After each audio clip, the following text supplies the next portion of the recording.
सभी छात्रों को गुड मॉर्निंग। सभी भाई बंधु को जय हिंद जय भारत।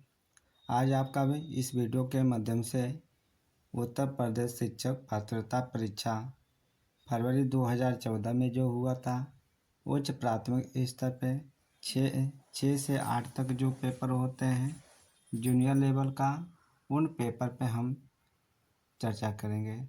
आप सभी लोग यदि नए आप वीडियो देख रहे हैं तो आप लोग ईमानदारी से इस वीडियो को आप लोग सभी लोग चैनल के माध्यम से आप जुड़े और सब्सक्राइब कर लीजिएगा, जिससे जो भी वीडियो बनाएंगे आपके पास नोटिफिकेशन पहुंचेगा। ठीक, तो इस प्रश्न पे चर्चा किया जा रहा है। आप सभी लोग भाई बंधुओं से सबसे निवेदन है कि वीडियो को लाइक और सब्सक्राइब करते रहिएगा। ठीक,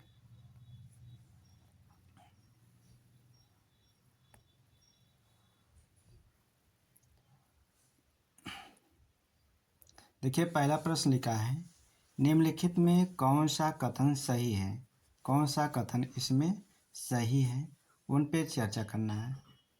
करा वंशागत माता पिता से संतान में गुणों का संचरण होता है, बात यहाँ थोड़ा जायज़ है। करा विकास प्राणी और उसके परिवार का अंतःक्रिया का परिणाम, ठीक बात थोड़ा इसमें है। अब कहने मतलब वंशागत व्यक्ति की जन्मजात विशेषता का शोधन है, तो सबसे परफेक्ट इस यानी ये भी जायज़ बात था। तो इसमें क्या होता है, शोधन की नहीं होता है, इसलिए क्या होता है ये गलत है। क्या है, नहीं पूछा नहीं पे शब्द पे ध्यान रखना। माता पिता की शारीरिक और मानसिक विशेषताओं का संतानों में क्या होता है, संचित होना वंशानुक्रम माना जाता है। ये तीनों विकल्प हमारा क्या था, सही था। कौन गलत था, हमारा तीसरा सी नंबर क्या था, गलत था।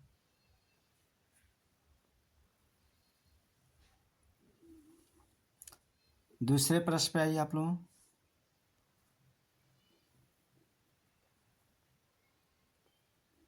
दूसरा प्रश्न क्या है, सहचार के नियम क्या है। सहचार के नियम क्या होते हैं बाबू, तो समानता का भी नियम होता है, वैषम्य का भी नियम होता है, समरूपता का भी नियम होता है।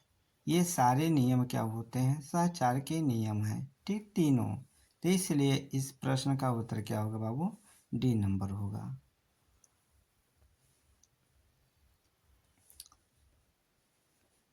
तीसरा प्रश्न है, गेट्स के अनुसार अनुभव द्वारा व्यवहार में परिवर्तन ही, यानी जो गेट्स महोदय थे, अनुभव द्वारा व्यवहार में परिवर्तन ही क्या बताया, सीखना बताया। क्या बताया, सीखना। तो इस प्रश्न का उत्तर क्या होगा, सी। गेट्स के अनुसार अनुभव द्वारा व्यवहार में परिवर्तन ही अधिगम को ही सीखना कहा जाता है। अधिगम को क्या कहा जाता है बाबू, सीखना कहा जाता है। ठीक, अगला प्रश्न,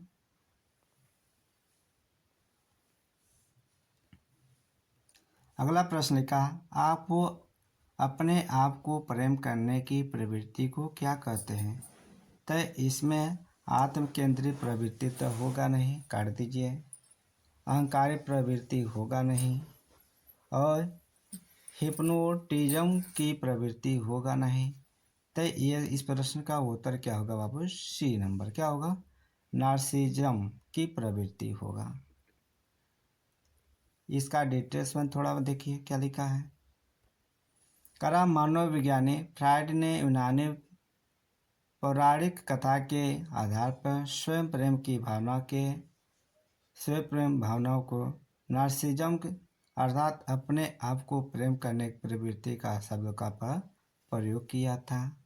और पौराणिक कथाओं में नार्सिसिस्टम नामक व्यक्ति को अपने शरीर से प्रेम करते हुए दिखाया गया। जो ये व्यक्ति थे, ये अपने शरीर से क्या करते, स्नेह करते हुए दिखाए। ठीक, इस तरह की भावनाओं के शीशे में उच्च स्तर की ही होते। देखिए आज भी है, जो ये लिखा हुआ आज भी मानव तौर पे की गणना किया जाए, आज भी है। जो मानव है आज भी अपने शरीर की सुंदरता दिखावटी दिखाता है। क्या करता है, आज भी अपने शरीर को सुंदरता दिखाता है। तो कुछ न कुछ इसका लगाव है। क्या है, कुछ न कुछ मानव की शरीर से, अपने शरीर से स्नेह करने की लगाव है। ठीक, क्योंकि अपनी सुंदरता जो भी हो अपना दिखाने के लिए करता है। ठीक, अगला प्रश्न है, मनुष्य की बुद्धि आगे की पीढ़ियों में संक्रमित होती है। डैश डैश का कार्य इस जन्मजात योग्यता के विकास के लिए उपयुक्त परिस्थिति का निर्माण करना।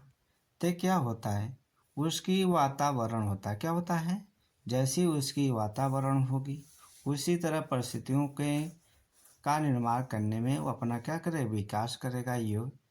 ठीक,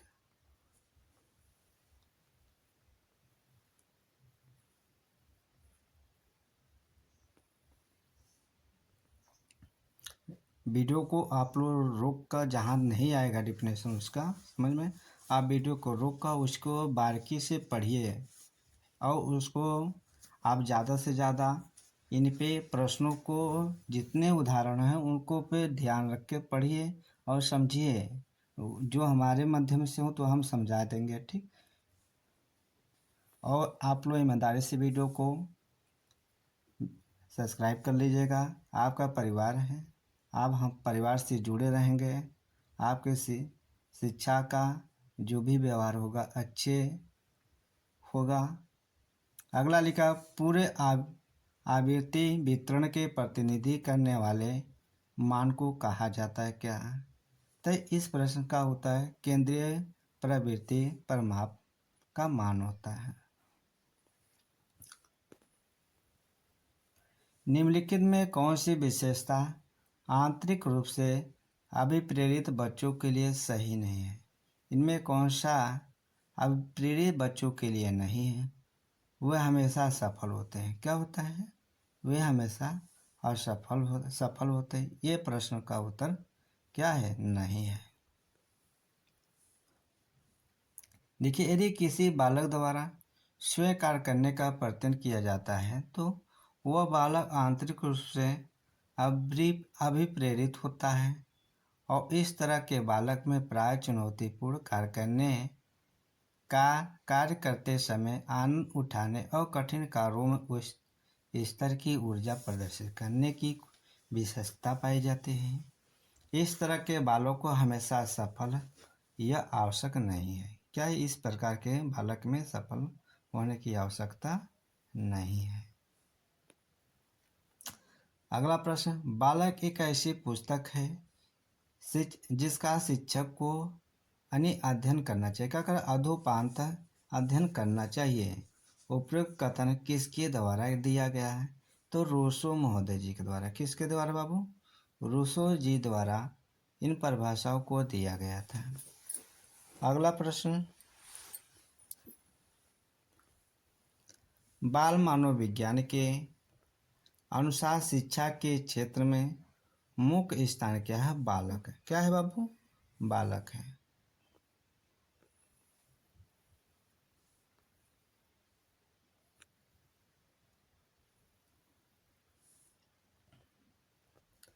सामान्य से विशेष की तर्क की प्रक्रिया निम्नलिखित में से कौन सी पद्धति नहीं है।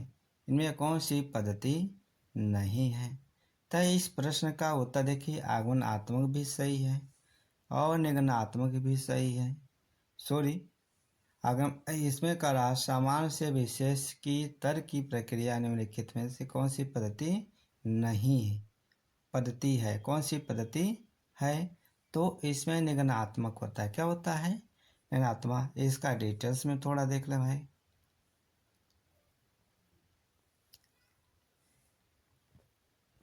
देखिए, करा निगमनात्मक तर्क के अंतर्गत समान से विशिष्ट को क्या होता है, समान से विशिष्ट की ओर चला जाता है या नियम से उदाहरण की ओर चला जाता है।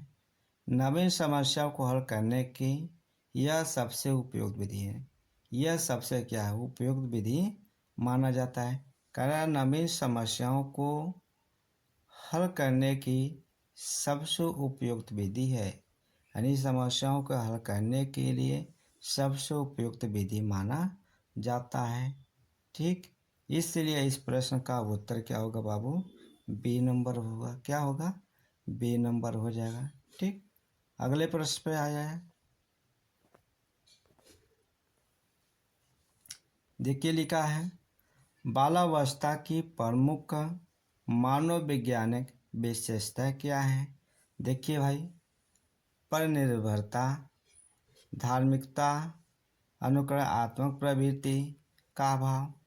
तो इसमें करा बालावस्था की प्रमुख मानववैज्ञानिक विशेषता क्या है, यानी सामूहिकता। सामूहिकता की भावना क्या होता है, सामूहिकता की भावना पे इन पे ज़्यादा विशेष दिया गया है, विशेष दिया गया। अब देखिए इन पे क्या है, जैसे इनके डिटेल्स में देखिए, करा सामूहिक सामूहिक भावना की प्रबलता होनी चाहिए और उसके अंदर आत्मनिर्भरता की भावना होना चाहिए, मानसिक योग्यता में वृद्धि होनी चाहिए, शारीरिक विकास में स्थिरता होना और रचनात्मक कार्यों में उसकी क्या होनी चाहिए, आनंद होनी चाहिए। अगला है बहुमुखी व्यक्तियों का विकास। अगला है रुचियों में परिवर्तन, यानी कोई कार्य कर रहा है, जैसे रुचि नहीं रहेगा, जैसे हमारा सिंपल उदाहरण लीजिए, यदि हमारे रुचि है तो वीडियो बनाने का बना रहा हूँ, यदि नहीं रुचि हो तो हम भी नहीं बनाते हैं। यदि आपका रुचि है तब तो वीडियो देख रहे हैं, पढ़ रहे हैं। तो रुचि में परिवर्तन क्या होता है, रुचि में परिवर्तन। चलिए अगला प्रश्न है, किशोरावस्था में समय की तीव्रता किस प्रकार प्रकट होती है। तो किस प्रकार के प्रकट होते हैं, प्रतिकूल पारिवारिक के संबंध से भी होता है और व्यवसाय की समस्या भी उसके सामने होती है, नई परिस्थितियों के साथ समायोजन किया जाता है। उपयुक्त में से सभी है क्या बाबू। इस प्रश्न का उत्तर डी नंबर। डिटेल्स में देख लीजिए। करा किशोरावस्था में अनेक नए प्रकार की परिस्थितियों को साथ समायोजन की समस्या के परिणाम स्वरूप सामयिक भावनाओं का विकास तीव्र होता है। यह परिस्थितियाँ निम्न होती है, जैसे इमा आपको सारे डिटेल्स दिया ही गया था। अगला प्रश्न आ जाइए, 140 से अधिक बुद्धिलब्धि IQ वाले बच्चों को किस श्रेणी में रखेंगे। तो किस श्रेणी में रखेंगे, प्रतिभाशाली में। किस में रखेंगे बाबू, प्रतिभाशाली में। ठीक, और इसका प्रतिभाशाली जो टर्मैन की श्रेणी में निम्नलिखित में के रूप में बताया गया।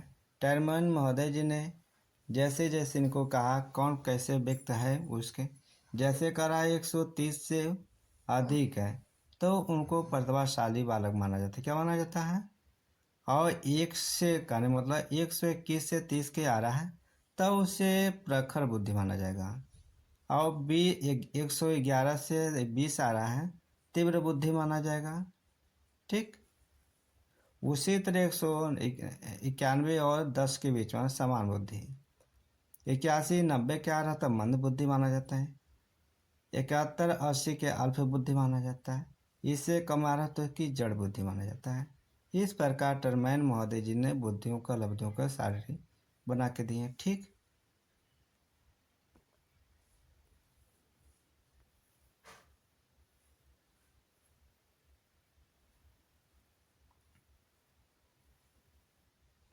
अगला प्रश्न है, सृजनशीलता में मौलिक परिणामों को अभिव्यक्त करने की मानसिक क्रिया क्या है। उपयुक्त कथन किसके द्वारा दिया गया है। तो किसके द्वारा, क्रो एंड क्रो के महोदय द्वारा दिया गया। ठीक, अगला प्रश्न है, प्रयास और भूल सिद्धांत के प्रतिपादक कौन है। तो आपको थॉर्नडाइक महोदय जी ने, क्या है, थॉर्नडाइक महोदय जी।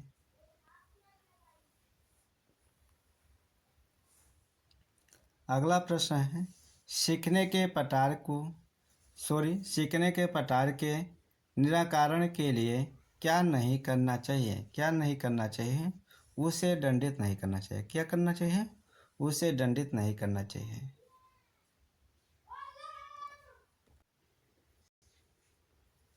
देखने प्रश्न में देखिए, सीखने वाले को प्रेरित और प्रोत्साहित करना चाहिए। ठीक है। सीखने के अच्छी विधि का प्रयोग करना ये भी सही है। और उससे क्या, जब सीख रहा हो उसे दंडित नहीं करना चाहिए, करना चाहिए सीखने के कारणों का अध्ययन करना चाहिए। सीखने के कारणों को क्या करना चाहिए, अध्ययन करना चाहिए।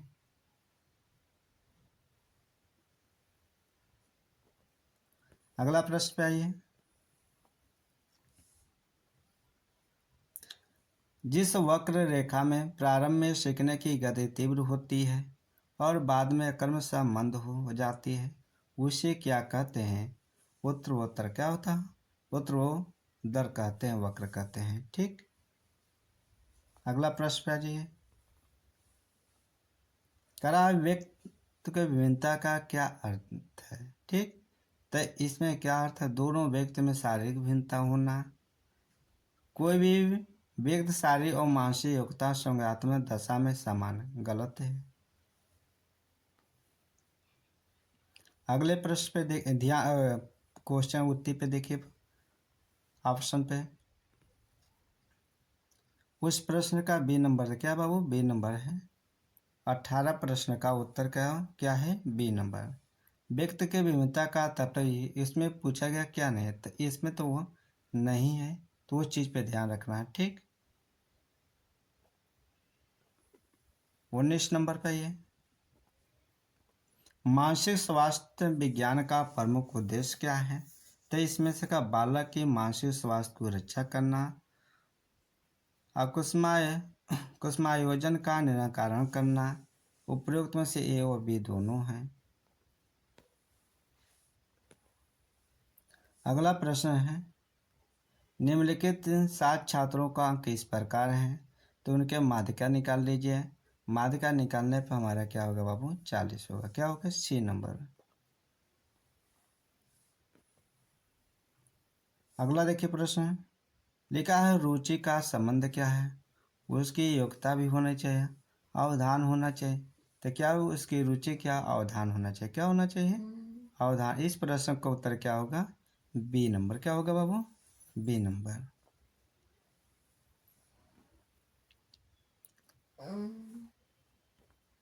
अगला प्रश्न में देखिए, सीखे हुए ज्ञान कौशल या विषय का अन्य परिस्थितियों का में उपयोग करने को कहते हैं क्या?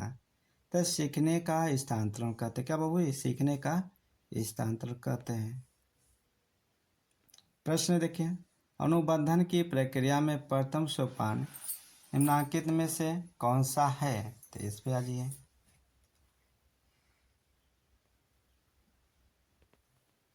उत्तेजना है। क्या है बाबू? उत्तेजना होता है। ठीक। अगला है, स्मृति सीखी हुई वस्तु को सीधा उपयोग है। उपयुक्त कथन किसका है? उपयुक्त में से ये कथन किसका है? तो किसका है बाबू ये कथन? तो वुडवर्ड जी का है। अगला प्रश्न पे ध्यान देखें, निम्नलिखित में से कौन सी दशाएं ध्यान को आकर्षित करने की आंतरिक दशा नहीं है? कौन सा आंतरिक दशा नहीं है? तो इस प्रश्न का होता उद्दीपन की स्थिति। संवेग की उत्पत्ति से होती है क्या? तो इस प्रश्न का होता मूल प्रवृत्तियां होती हैं।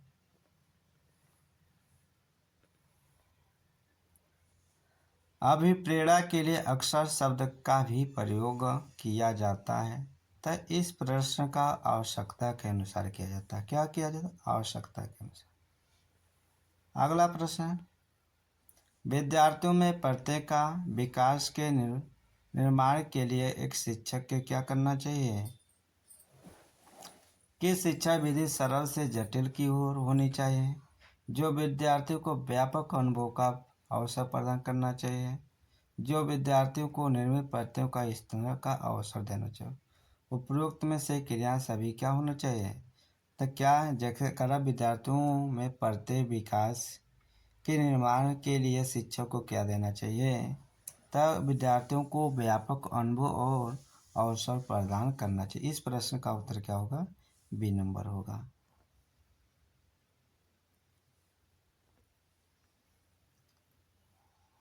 यहाँ पे देख लेते हैं इसका। सही है कि डी नंबर है। क्या है बाबू? D number. उस पर थोड़ा गलतियाँ पे ध्यान रखिएगा। इसका प्रश्न का उत्तर क्या है? डी नंबर है। क्या है? डी नंबर है। 19वां प्रश्न का उत्तर क्या? डी नंबर है। क्या है? D number. कहने का मतलब ये कहा है विद्यार्थियों के प्रत्येक विकास के निर्माण के लिए शिक्षक को निम्न कार्यों पे यहाँ पे ध्यान देना चाहिए। यहाँ तो वो बात सही है, यहाँ पे ये भी सही है, ये भी सही है, ये भी सही है, यानी इनके कार्यों पे ध्यान रखना है। एक बार आपको हमने देखा था क्या उसमें गलतियाँ किया गया है। हम लोग नकारात्मक चीज़ पे ना ध्यान देंगे तो गलत हो सकता है। तो इनमें से सभी थे। क्या था? हमने सभी पे ध्यान ना। उपरोक्त में से इस प्रश्न का उत्तर ये भी होना चाहिए। अवसर दिया, ये भी अवसर है, यानी उपरोक्त में से तीनों सही हैं। क्या है? तीनों सब ऑप्शन सही हैं।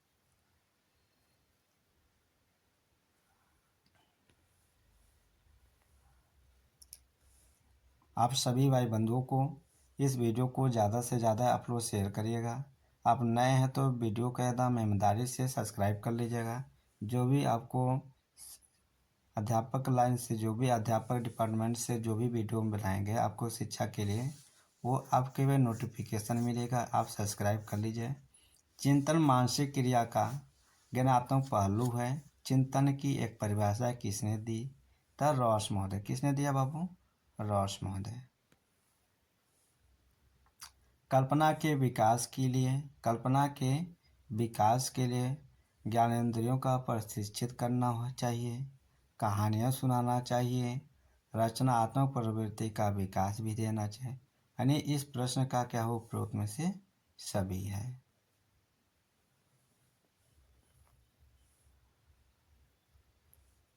कल्पना के विकास के लिए निम्न कार्य करने के लिए अति आवश्यक होते हैं। इस प्रश्न को यहीं पे फिर आपको कल हिंदी का वीडियो मिलेगा। ठीक, आप सभी लोग ईमानदारी।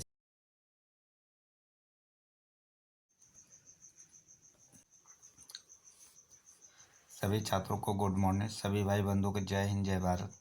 यूपी टेट 2014 का पेपर है जो कक्षा 6 से 8 तक पेपर होता है, सेकेंड होता है। जिन भाइयों की लैंग्वेज क्या हो, भाषा एक हो, उन उन भाइयों बंधुओं के लिए ये पेपर ठीक है। जो जिनकी भाषा क्या है, लैंग्वेज भाषा एक है, उनके लिए। इसमें 30 प्रश्न है। 30 प्रश्न पे चर्चा किया जाएगा। आप सभी जितने भाई बंधु हों, वीडियो को आप लोग यदि नए हैं तो आप सब्सक्राइब कर लीजिएगा। अब पुराने भाई बंधु हों तो लाइक शेयर कर दीजिएगा। ठीक, चलते हैं प्रश्न पे चर्चा किया जाए। देखिए प्रश्न लिखा है, भेजे मन भावन के उधो के आवन की सुधी, ब्रज गवनी में पावक जब है लगे। इस पंक्ति के रचनाकार कौन है? इस पंक्ति के रचनाकार कौन है? इस प्रश्न का उत्तर क्या बाबू? डी नंबर होगा। क्या होगा? D number. अगला प्रश्न,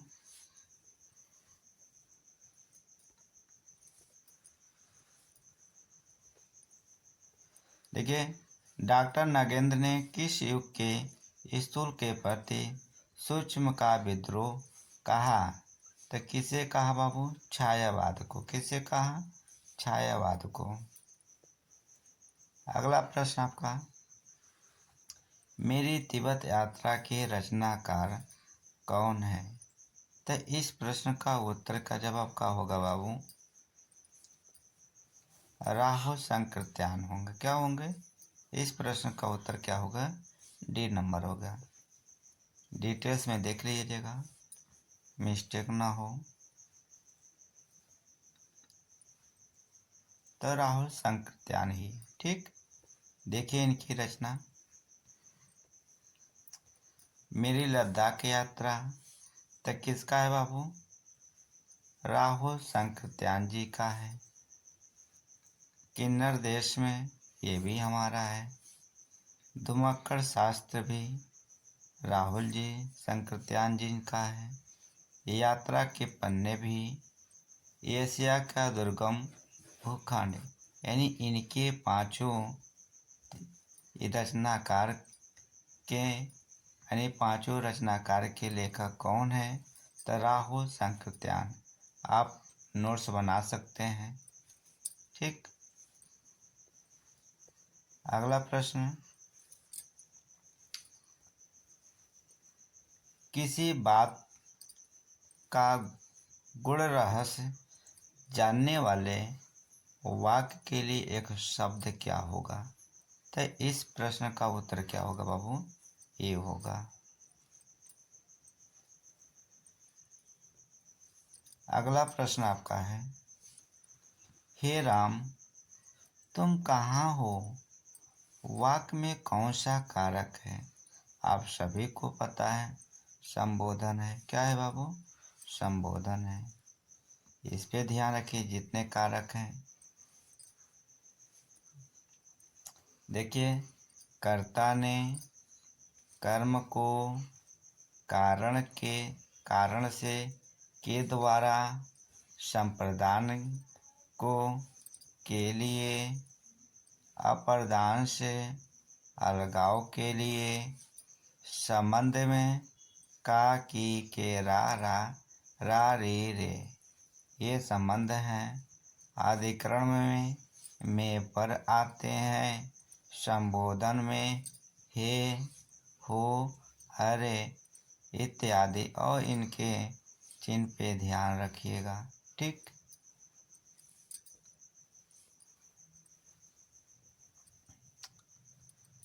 अगला प्रश्न पे देखिए, बुढ़ापा शब्द में कौन सी संज्ञा है? अब बुढ़ापा शब्द में कौन सी संज्ञा हो सकता भाई? भाववाचक। क्या होता है? ये भाववाचक है। प्रश्न का उत्तर नंबर बी होगा।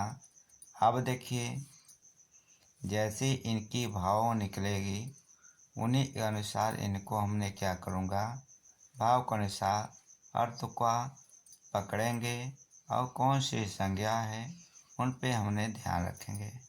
जैसे बचपना हुआ, सुंदरता हुआ और लड़कपन हुआ। ठीक। जवानी हुआ। ये सभी क्या हैं? भाववाचक हैं। क्या हैं? भाववाचक होते हैं। अगले प्रश्न पे, यदि पूछा जाए संज्ञा, एक बात करा है, संज्ञा के कितने भेद होते हैं? 5 होते हैं। कितने होते हैं बाबू? 5। पहला होता है व्यक्तिवाचक संज्ञा, दूसरा है जातिवाचक संज्ञा, तीसरा है भाववाचक संज्ञा, चौथा है द्रव्यवाचक संज्ञा, पांचवा है समूहवाचक।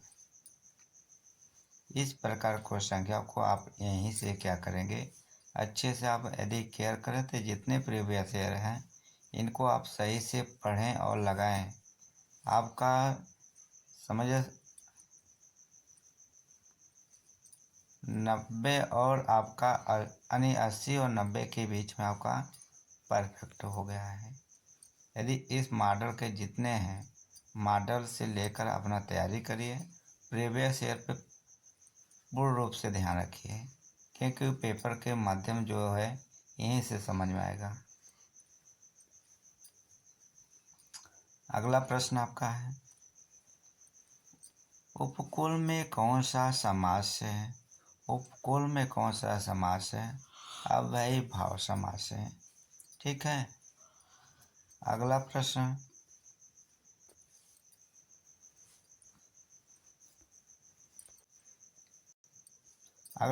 देखें, वे शब्द जो धातु या शब्द के अंत में जोड़े जाते हैं उन्हें क्या कहते हैं? जैसे भाई उपसर्ग में पहले जोड़ा जाता है, जैसे उपवन, क्या हो, उपवन हुआ, यह शब्द पहले जोड़ा गया। इसी का जैसे बाद में जोड़ने के लिए कह रहा, अंत में जोड़ने के लिए हमने क्या कहेंगे, प्रत्यय होगा। इस प्रश्न का उत्तर क्या होगा बाबू? डी नंबर होगा।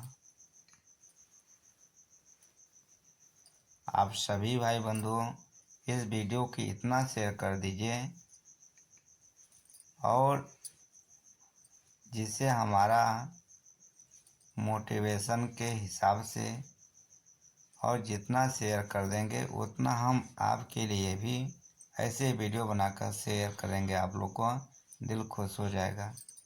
ठीक, देखिए प्रश्न के अनुसार वे शब्द जो धातु या शब्द के अंत में जोड़े जाते हैं वो क्या कहलाते हैं? प्रत्यय कहलाते हैं। क्या कहलाते हैं? प्रत्यय। उपसर्ग देखिए, कला उपसर्ग उस शब्दांश आवेग को कहते हैं जो किसी शब्द से पहले यानी किसी शब्द से पहले विशेष अर्थ प्रकट करता है। वो हमारा क्या होता है? समास होता है। सॉरी, उपसर्ग होता है। क्या होता है बाबू? उपसर्ग। समास देखिए, जहाँ पे दो या दो से अधिक शब्द मिलकर जब किसी शब्द को बनाते हैं तब वह समास होता है। क्या होता है? समास होता है। अगला,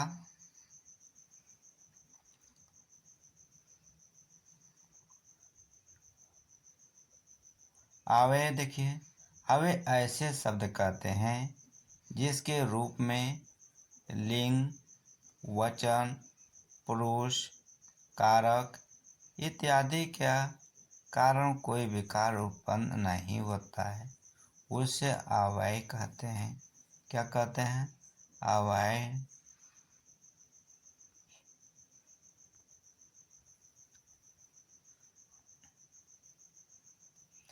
निम्न से किस शब्द में उपसर्ग का प्रयोग किया गया? इनमें से देखिए, हमने लिखा था उपकार, उपवन लिखा था। आखिर हमने इस पे ध्यान नहीं, केवल शब्द के अनुसार हमने अर्थ का भाव प्रकट किया। यानी पहले कहने मतलब उपसर्ग हो, वही हमारा क्या होता है? उपसर्ग होता है। उपकार में वो हमारा उप है। क्या है? उप शब्द क्या हो? उपसर्ग है का प्रयोग हुआ तथा कार मूल शब्द है। उपसर्ग उस शब्दांश या आयव्यय को कहते हैं जो किसी शब्द से पहले आकर विशेष अर्थ का प्रकट करता है। वही हमारा क्या होता है? उपसर्ग होता है।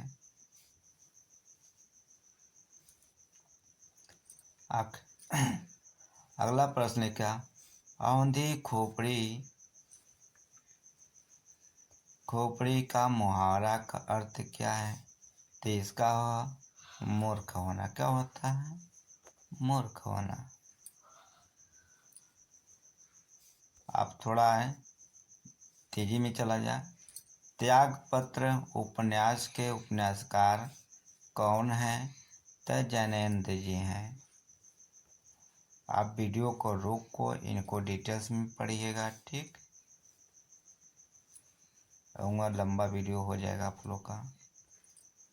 हिंदी साहित्य के इतिहास के संबंध में modern vernacular literature of Hindustan किसने लिखा? तो इस प्रश्न का उत्तर क्या होगा बाबू? बी नंबर हो जाएगा। निम्नलिखित में कौन सा वाक्य शुद्ध है?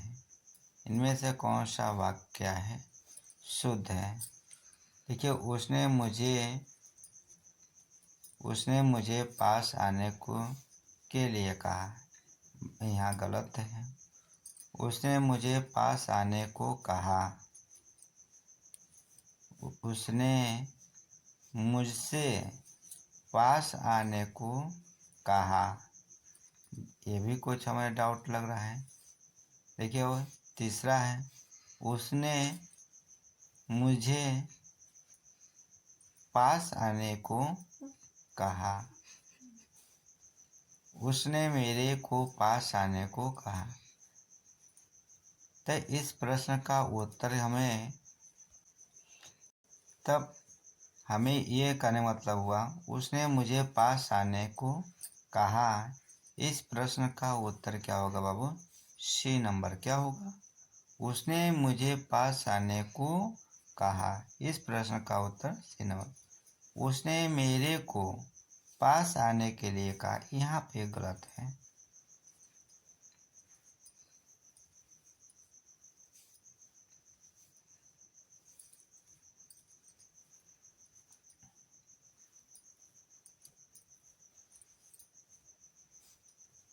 अगला प्रश्न का मुख है बचाल पंगु चढ़े गिरिबन गहन जासु कृपया सो दयाल द्रोहो सकल कलेमल दहन। प्रस्तुत पंक्ति में कौन सा छंद है? इनमें कौन सा बाबू छंद है? जैसे सोड़ता, चौपाई, दोहा, बैरह। तो इसमें कौन सा होगा बाबू? सोरठा का होगा, सोरठा। कौन से वर्तनी शुद्ध है? कौन सी वर्तनी क्या है? शुद्ध है। तब विशेष हमारा क्या है? शुद्ध है। मैथिली शरण गुप्त ने नहीं लिखा है। जो मैथिली शरण गुप्त जी ने क्या नहीं लिखे तक कामायनी नहीं लिखे। ठीक, इस प्रश्न का उत्तर बी नंबर होगा।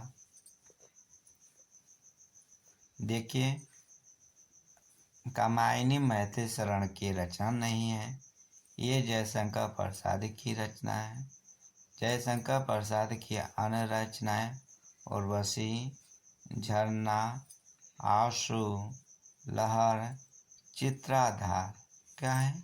चित्राधार। ये सभी हमारे जयशंकर प्रसाद जी का है।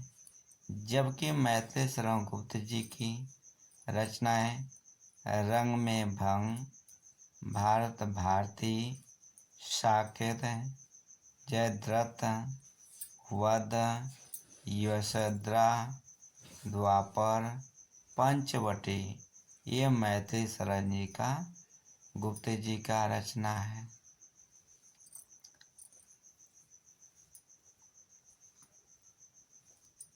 देखिए, चौराहा शब्द में कौन सा समास है? चौराहा शब्द में कौन सा समास है? द्विगु समास है। क्या बाबू? द्विगु समास।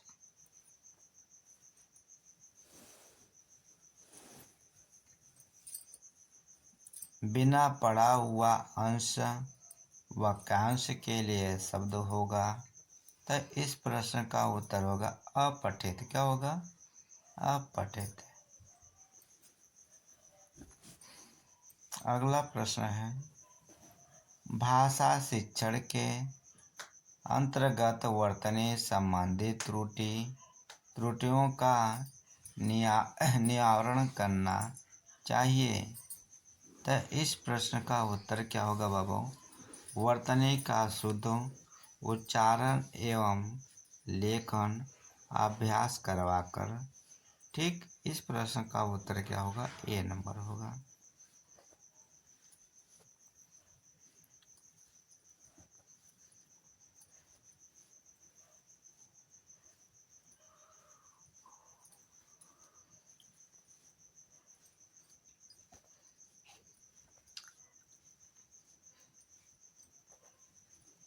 बच्चों में भाषा प्रयोग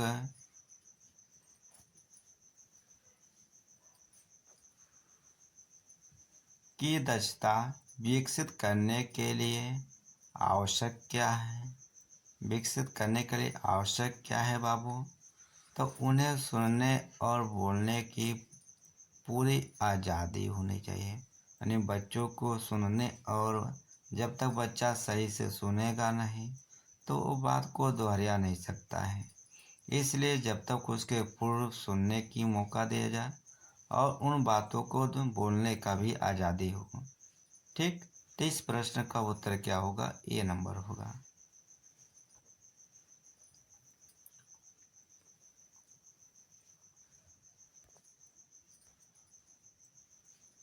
अगला प्रश्न लिखा है, वर्णों को उस समूह को जिसमें कोई निश्चित अर्थ नहीं निकलता हो वो कहा जाता है क्या? तो उस शब्द का हमारा क्या होगा उत्तर बाबू? शब्द होगा। क्या होगा? शब्द होगा। ठीक। लिखा वर्णों का, जैसे इसको पढ़िए। वर्णों को उस समूह को जिसमें कोई निश्चित अर्थ नहीं निकलता है वह शब्द कहते हैं। वर्ण उस मूल ध्वनि को कहते हैं जिसका खंड न किया जा सके। वर्ण या ध्वनि भाषा को लघुतम इकाई है। तो इस प्रश्न का उत्तर क्या होगा बाबू? ए नंबर होगा।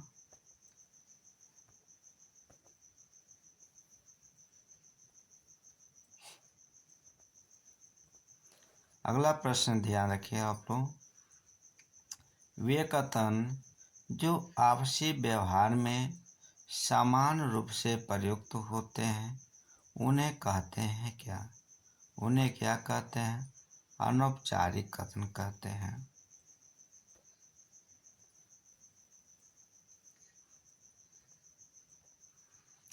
निम्न से किस पत्रिका का संबंध इलाहाबाद से है? तो इस प्रश्न का उत्तर क्या होगा? हिंदी प्रदीप है।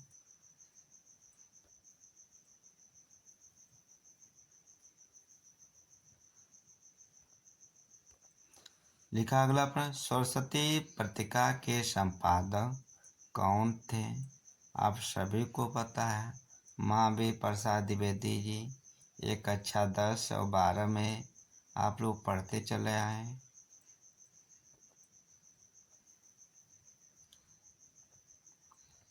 अगला प्रश्न लिखा है, निम्न से कौन सा शब्द अमात्रिक है? तो कौन सा अमात्रिक है भाई? तो कलरो शब्द हमारा क्या है? अमात्रिक है।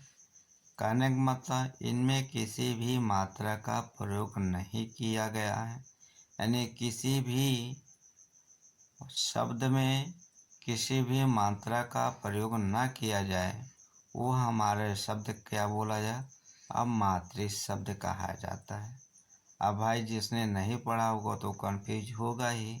अब जिसने पढ़ा है किसी के माध्यम से किसी सहारा पाकर यदि अपना एक नंबर का मेहनत करके लिया भाई तो उसकी गुणवत्ता अलग ही रहेगा।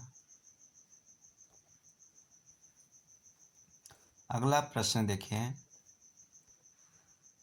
लिखा है, तरनी तनुजा तट तमाल तरुभर बहु छाई में कौन सा अलंकार है? तो इसमें क्या है? अनुप्रास अलंकार है। आप लोग को ध्यान रखना है। त त त त त यानी कहने का मतलब अनुप्रास अलंकार का यही होता थोड़ा बहुत।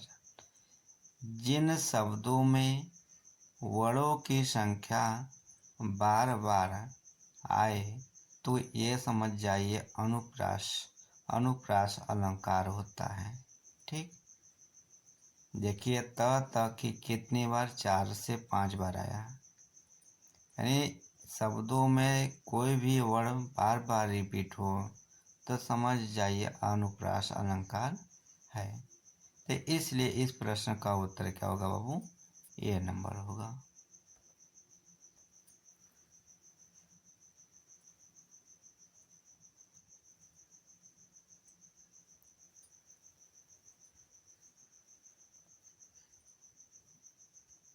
अगला प्रश्न लिखिए, रामचरितमानस में कांड का सही कर्म क्या है? देखिए बाबू, पहला है बालकांड होता है। क्या होता है? ये 2000 कई पेपर में रिपीट किया गया क्वेश्चन। बालकांड होता है, उसके बाद अयोध्या कांड होता है, उसके बाद सुंदर कांड होता है, उसके बाद लंका कांड होता है। पहला कौन सा कांड होता है बाबू? बालकांड। दूसरा क्या होता है? अयोध्या कांड। तीसरा क्या होता है? सुंदर कांड। चौथा क्या होता है? लंका कांड। ये हमारे कर्म से हैं। अब इनका थोड़ा डिटेल्स में देखिए नीचे। पेपर में बनाने का तरीका अलग अलग है बाबू। यदि पूछेगा रामचरितमानस तुलसी द्वारा लिखित है, जो रामचरितमानस की रचना किसने किया, तो तुलसीदास जी के हैं। और यदि पूछेगा रामचरित में कितने कांड हैं, तो कितने बाबू, 7 कांड होंगे। अब ध्यान रखिएगा, तुलसी द्वारा जो रामचरितमानस है वो कितने वर्ष में लिखा गया था, तो 2 वर्ष 7 माह 26 दिन लिखा गया, यानी 2 वर्ष 7 माह 26 दिन में पूरा किया गया। रामचरितमानस के कांडों का क्रम आपका ये इसी तरह है, ठीक। पहला है बालकांड, दूसरा अयोध्या कांड, तीसरा हरण्यकांड, चौथा किष्किंधा कांड। यह काशी में लिखा गया था। यदि पेपर में यहाँ से भी बनेगा, जो किष्किंधा कांड है ये कहाँ पर लिखा गया, किस स्थान पर लिखा गया, तो कहाँ पर लिखा भैया, काशी में लिखा गया। कहाँ पर लिखा गया, काशी में, ठीक। आगे है, देखिए जैसे 2 वर्ष 11 माह 18 दिन, ये जैसे हमारा संविधान लिखा गया 2 वर्ष 11 माह 18 दिन, उसी तरह हमारा 2 वर्ष 7 माह 26 दिन में हमारा रामचरितमानस की तुलसी द्वारा लिखी गई, ठीक।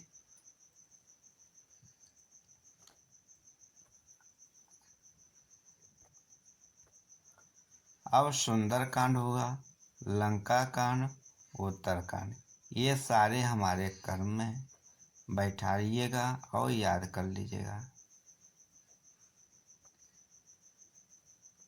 अगला प्रश्न देखें, प्राधीन सपने हूँ सुख नाहि किस रचनाकार के पंकित हैं।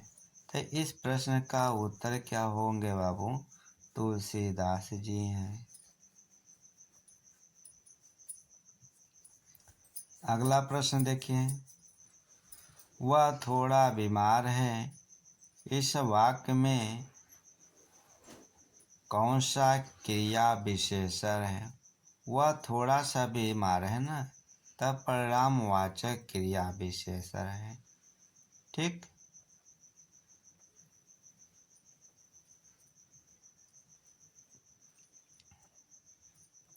अगला प्रश्न के, अमृतलाल नागर के किस उपन्यास में गोस्वामी तुलसीदास की जीवनी को आधार बनाया गया है, तक किसको बनाएगा, मानस का अंश। मानस का अंश, ये हमारे इस प्रश्न का उत्तर हमारा क्या होगा, सी नंबर, ठीक। थोड़ा इनका डिटेल्स करने वाला है। अमृतलाल नागर के उपन्यास मानस का अंश में गोस्वामी तुलसीदास के जीवन का आधार बनाया गया है। जो मानस का अंश है इसमें तुलसीदास के जीवन के आधार बनाया गया है, ठीक। जैसे बूंद और समुद्र उपन्यास में बूंद व्यक्ति का और समुद्र क्या है, समाज का प्रतीक है। जो बूंद होगा व्यक्ति का होगा और जो समुद्र हो समाज का प्रतीक होगा। तब बूंद करने मतलब है, थोड़ा सिंपल में लिया जाए तब बूंद माने धीरे धीरे टपकेगा भाई, और जो समुद्र है वो समाज का प्रतीक बना रहेगा। तो एक के नहीं कई व्यक्तियों की धाराएं जो आंसुओं बूंद होंगे वो कई लोगों की होंगे, एक की बातें नहीं। तो उसी को समुद्र का तुलना किया गया, ये समाज का प्रतीक है। किसका है, समाज का है।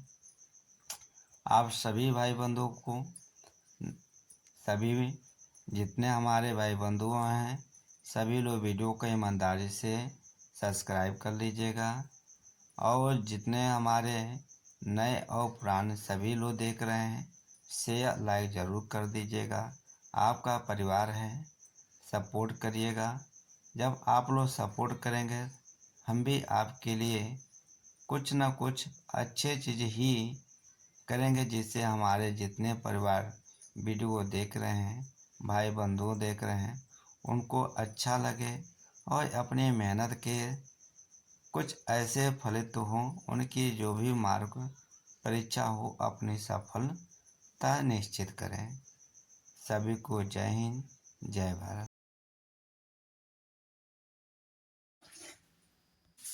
सभी छात्रों को गुड मॉर्निंग, सभी भाई बंधुओं को जय हिंद, जय भारत।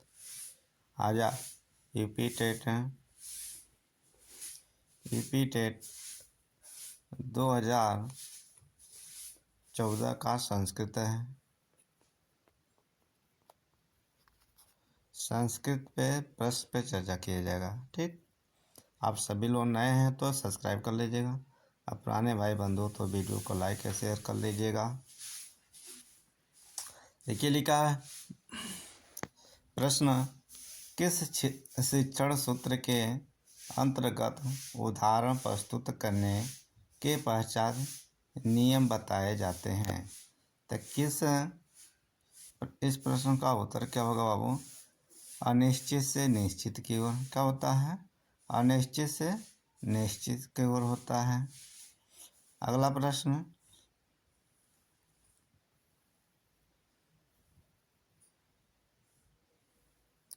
संस्कृत वर्णों का क्रम निम्नलिखित में से किस पद्धति पर आधारित होता है? तो किस पद्धति पर आधारित है? वैज्ञानिक पद्धति पर होता है।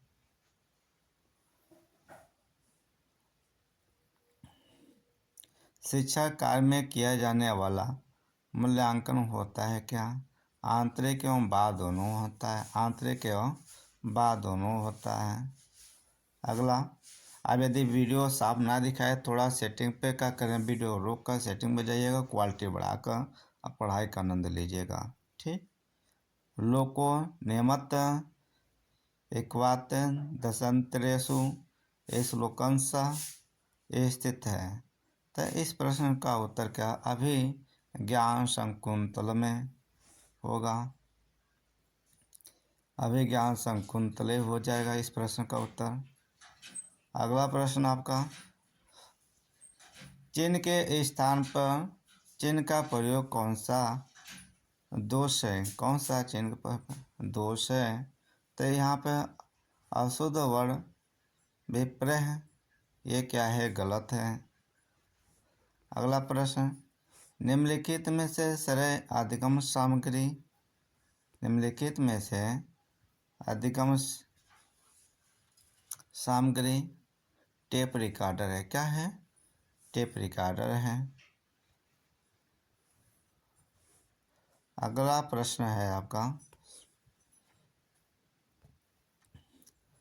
न पादप उन्मूलन शक्तिरः विलोचया मूर्छति मारुतस्य श्लोकांश अधृत। तो इस प्रश्न का उत्तर क्या होगा बाबू? इस प्रश्न का उत्तर क्या होगा बाबू? रघुवंशम से है। ठीक, अगला प्रश्न पढ़िए।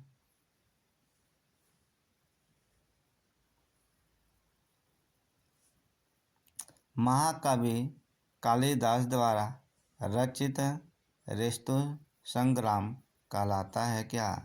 तो क्या कहलाता बा? गीति काव्य कहलाता है। क्या होता है? गीति काव्य कहलाता है। जिन भाई बंधुओं ने संस्कृत भाषा लिए हैं उनके लिए है, जिनके इंग्लिश वर्जन है इंग्लिश पे भी मिलेगा आपका वीडियो। काव्य दर्शा के रचनाकार कौन है? इस प्रश्न का उत्तर क्या होगा? दंडी हैं। कालिदास विरचित नाटक नहीं है। कौन सा विरचित नाटक नहीं है? तो इस प्रश्न का होगा सी नंबर। महाकवि कालिदास की अनुपम कृति मेघदूत है क्या? इस प्रश्न का उत्तर क्या हो बाबू? D number.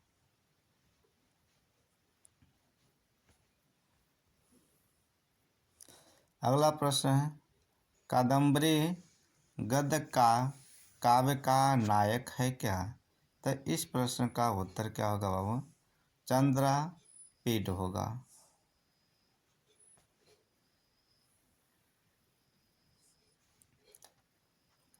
कीदृश वचः दुर्लभम भवति। उचित शब्द का चयन कर पंक्ति पूर्ण करें। तो इस पंक्ति को पूर्ण करने के लिए क्या होगा? हित मनोहरी च। इस प्रश्न का उत्तर सी नंबर हो जाएगा। सपरी पद का परिवाची क्या है? सपरी पद का परिवाची क्या है? सपरी पद का परिवाची बाबू हमारा क्या है? मीन।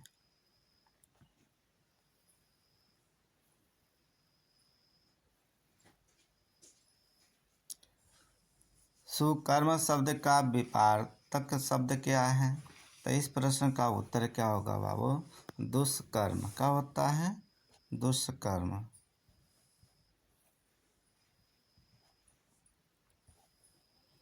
किस प्रत्याहार में सभी स्वर आते हैं? किस प्रत्याहार में सभी स्वर आते हैं? तो किस में आते हैं बाबू? अच में। क्या होते हैं? सभी स्वर आ जाते हैं। वर्णों के पंचम वर्णों का उच्चारण स्थान क्या होता है? नासिका होता है। क्या होता है? नासिका होता है। महर्षि शब्द में प्रयुक्त संधि है क्या? महर्षि शब्द में प्रयुक्त संधि है क्या? इस प्रश्न का उत्तर क्या है होगा बाबू? गुण। क्या होगा? गुण संधि।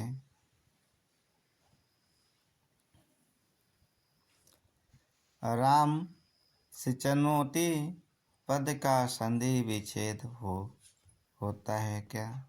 तो हमने क्या करेंगे? रामस चिनोति। क्या करेंगे? रामस चिनोति। इस प्रश्न का उत्तर क्या होगा बाबू? डी नंबर हो जाएगा। ठीक।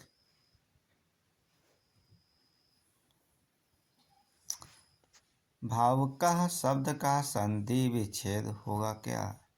भावुकः शब्द का संधि विच्छेद क्या होगा? अब इस प्रश्न का तो भव प्लस उक होगा। भव प्लस उक होगा।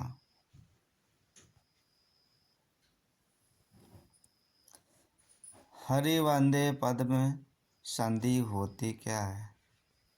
हरि वंदे पद में संधि होती है क्या? तो इस प्रश्न का होगा बाबू माउंट अनुसार सूत्र में। इस प्रश्न का उत्तर क्या होगा बाबू? ए नंबर होगा।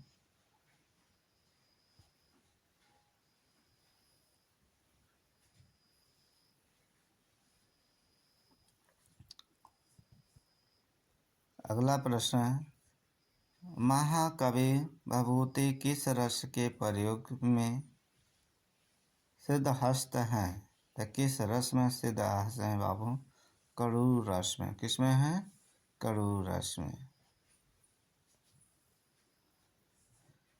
एकोन विसंति शब्द का अर्थ क्या है?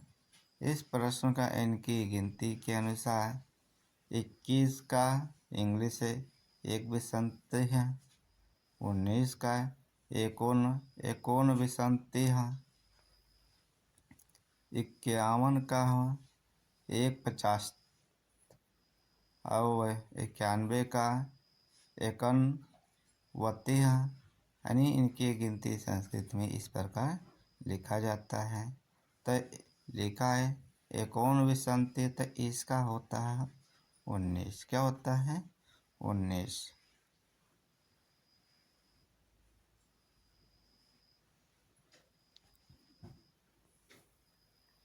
आपका 6 प्रश्न है।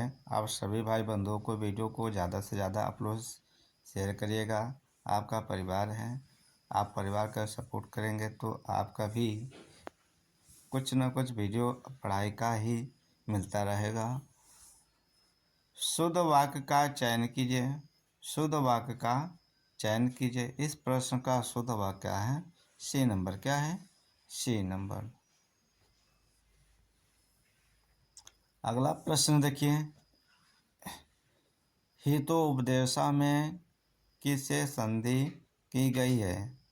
तो इस प्रश्न का उत्तर क्या होगा? वह सी नंबर। क्या होगा?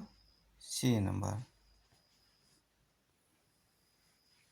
अगला प्रश्न, अधोगने पुरुष सिंह मुपैती लक्ष्मी वाक्य के अधोगने पद में कौन सी विभक्ति है?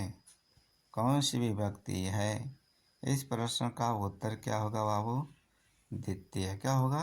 द्वितीय होगा।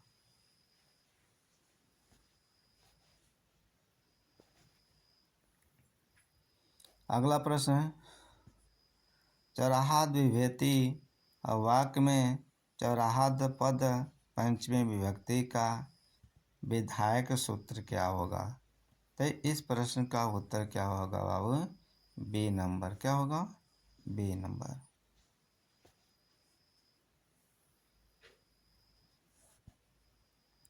अद अहंग पाठ न पठिष्यामि वाक्य में अव्यय पद क्या है?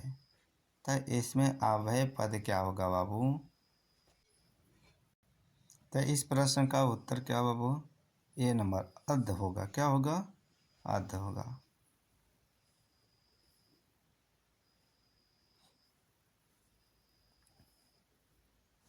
अगला प्रश्न आपका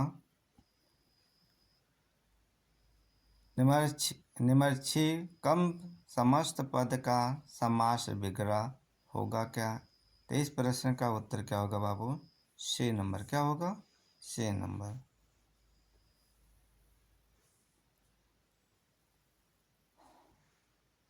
रुच्य धारणा